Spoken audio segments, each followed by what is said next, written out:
Now, between you two, who approached the other? It was you. Me just texted you congratulations. And then wewe na miguu zako na mikono zako ukaamua kuendeleza hiyo congratulations to something else. Mimi kwanza ukinitext ni unajua ile time imefika 100k. Ile time imefika 100k subscribers. Ndio unajua watu walikuwa wengi sana kwa DM.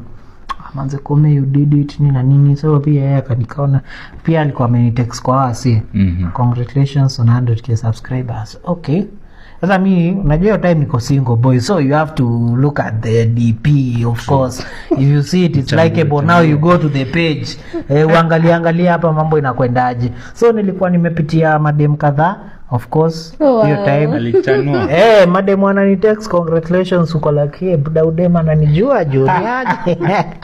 So nilikuwa nimepitia kadhaa na angalia wengine unajaribu kutext wako private.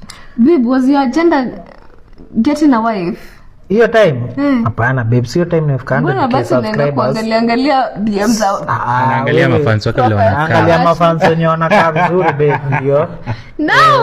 Unajua sio kijana ako kwa besita, so lazima pia ujue besita utalala na nani.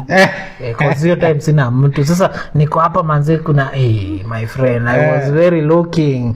Sasa nikiangalia DP naangalia dem, unajua kuna dem tu kiweka DP yako kuna ile unaweza weka filters alafu tena msee aone uko sawa, kiingia kwa page ni different. Sasa yeye alikuwa ameweka ka DP fulani hapo, so mimi nikafinya page kuingia nikaona babe ulikuwa na hiyo ilikuwa account nyingine alipoteza login.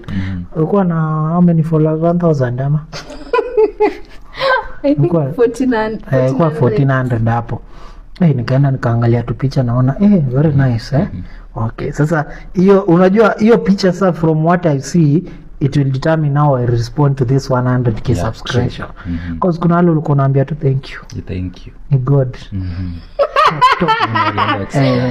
So huyo unajua unaenda na guy hata sikumbuka hiyo account vile ilipotea, so sina hizo DM naweza kumbuka, but I guess like nilimuengage na kitu hivi nini na nini, and then nika ile tu mnaanza kuengage, unamshow namba pale WhatsApp nini, then from WhatsApp so unajua tu ukianza kutafuta DM unaanza kuengage kuinvolve nini na nini. So sorry tu ikaanza like that, tukaanza tu kuengageana na I guess hivyo tu ndo mambo ilikuja mpaka sasa ikabidi nimwalike nyumbani.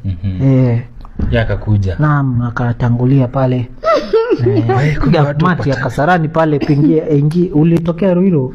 No, nilitokea Nairobi utisini kanda.